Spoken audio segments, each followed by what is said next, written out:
y esperamos que se proyecte también como un puente que estreche las relaciones entre China y Chile, así como las relaciones entre Asia, América Latina y el Caribe. Muchas gracias.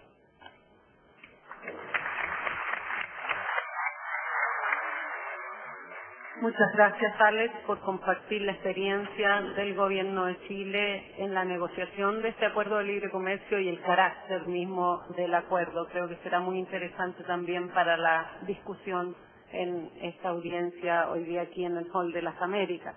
I would like now to introduce Mr. Brian Scott Wagner.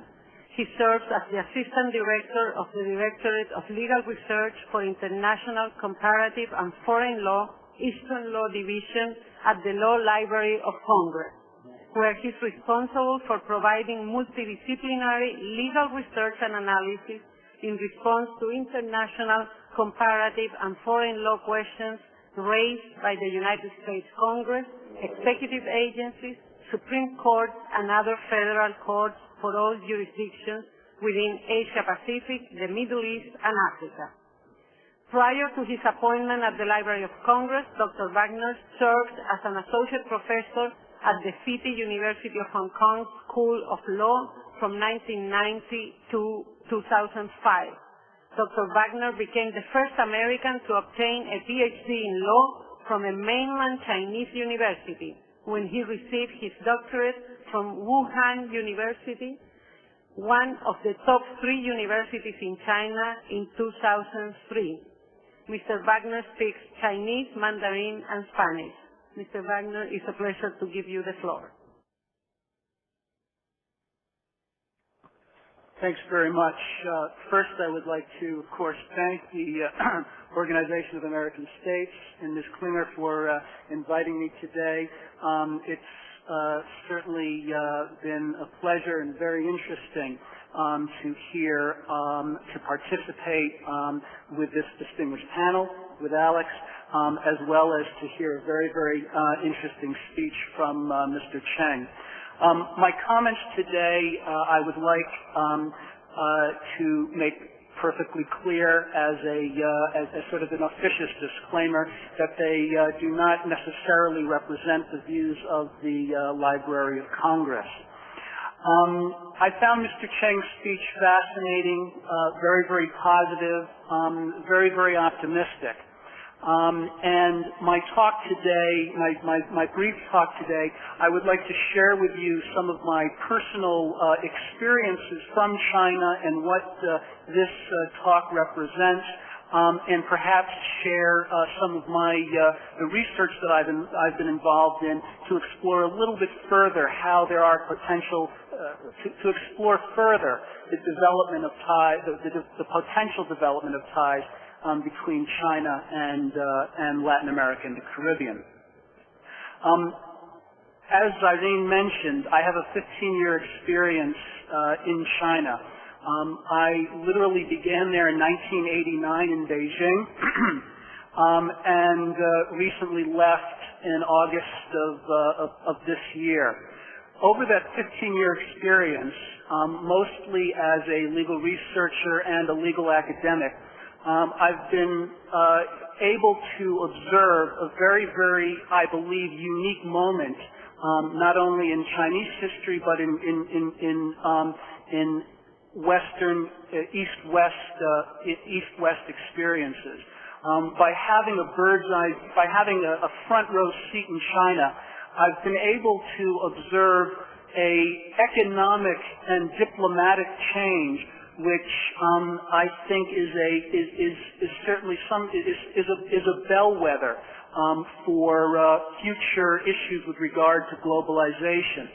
Economically, from 1989 until 2005, China truly, dramatically, almost radically changed from a centralized economy, literally before our eyes, from an economy based on planning issues, from an economy which was directed more from Beijing outwards, to a far more liberalized economy, where market issues were able to direct how economic development should pursue. Diplomatically, we were able to observe China emerge from a more isolated, nationalistic, even regionally oriented country to a country with a view which was far more international, to a country with a view as to how to promote its own national interests abroad rather than strictly concerning itself with its own domestic affairs. It was quite a change. And I say that to illustrate that today's speech, I think, is very emblematic of this change. And it's worth mentioning that the change should not be underestimated. In my personal view, the change over the last 15, 20 years in China has certainly been dramatic. Here today we heard talking about free trade agreements between Chile and China. China has entered into, in Latin America, joint venture agreements with regard to natural resource exploitation and use. China has taken an active role, and sometimes with the support of Hong Kong's experience with regards to development of infrastructure. China is taking a far more practical approach to its diplomatic responsibilities, to its economic development, and this change has certainly been dramatic. Next, what I would like to comment upon a little bit, if you'll indulge me, is the research that I've been involved in. As Irene mentioned, my PhD in Wuhan has involved a very interesting topic, which I think has certain ties and connections to Latin America as well as the Caribbean. Before talking about that, however,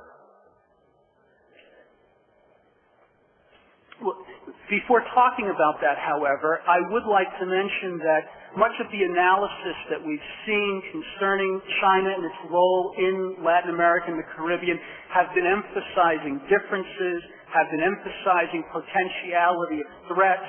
We haven't seen a lot of the commonalities that can be brought out, and I hope in the next couple of minutes, by talking a little bit about the research that I've been involved in, I'll be able to give a different perspective on some of these, on the relationships evolving between China and Latin America. My particular research has dealt with, generally speaking, issues with regard to China's participation in the World Trade Organization, as well as China's legal and economic reform. In particular, what I have focused in on is the question of the commercialization basically the question of the commercialization of pharmaceutical products in China. A particular issue that has been quite of considerable interest to me in my research has been how to commercialize traditional Chinese medicine. It's an issue which has not received a great deal of interest, but it is an issue that certainly demands a great deal more interest. The relationships between the development of traditional knowledge in China and the development of traditional knowledge in Latin America and the Caribbean are considerable. One of the fundamental interests involved, both China and Latin America are both developing countries. They are developing countries that are storehouses of traditional knowledge as well as natural resources. There's a considerably untapped potential to advance health and biotechnology through the use of these traditional knowledges. Both of the traditional knowledges from China as well as from Latin America and the Caribbean are normally from indigenous resources. These indigenous resources are now demanding more and more protection. How can how can existing rules within the World Trade Organization, how can existing patent rules promote the development of pharmaceuticals deriving from these traditional knowledges, while at the same time protecting the cultural interests of these indigenous groups. These are issues which I think are quite important. There's a lot that I believe that China can learn from Latin America as well as the Caribbean. Latin America and the Latin American countries have already taken have taken this issue extremely seriously and have developed legislation which can, at the same time, which are advancing and modernizing intellectual property rights while respecting the issues concerning environmental law. China is at a very early level, is at a very early stage in the development of issues relating to the commercialization of its own traditional knowledge, traditional Chinese medicine, and I'm certain that there is a lot that can be learned from China, from the experiences in Latin America. With that, I would simply like to close, and certainly would be most happy to take more specific questions with regard to the general topics. Thank you very much, Brian. We would like to now open the floor for comments, questions regarding the presentations, either from Mr. Foxley, Mr. Wagner, or even from the discussions and presentation by the Vice President Cheng. Please introduce yourself. Gracias. Evan Ellis, de la empresa Booz Allen Hamilton. Mi pregunta es para el señor Foxley, pero quiero agradecer a los dos caballeros para la presentación, es muy interesante. Señor Foxley, quiero aprovechar su experiencia como negociador en Chile y, claro, de perspectiva de Chile, este trato de comercio libre es algo que entiende que Chile ya ocupa un papel bien clave como con sus puertos en el Pacífico y todo. Mi pregunta es también los países como Perú y los países como Ecuador también ocupan posiciones muy clave con puertos en el Pacífico, y mi pregunta es si la lógica del desarrollo del comercio entre Chile y China, que está anticipado, esto también iba a funcionar para Perú, para Ecuador, y uno se puede prever una competencia entre Perú, Ecuador y Chile para ese nuevo comercio entre América Latina y China. Muchas gracias, una muy buena pregunta. Yo creo que no hay riesgo de una competencia que no sea mayor a la competencia natural que se da en el intercambio de bienes y servicios en los mercados globales hoy día. Creo que la dinámica de la relación económica entre China y América Latina y el Caribe, y incluso más entre Asia y América Latina y el Caribe, es de una magnitud tal que no hay, por ponerlo en términos muy simples, hay espacio para todos, hay espacio para un win-win, un resultado de suma positiva, como decía muy bien el vicepresidente. Los países de la costa pacífica estamos asociados en el marco de APEC, hemos tenido conversaciones y hemos avanzado temas importantes para facilitar el intercambio comercial y las oportunidades de negocio en nuestros países.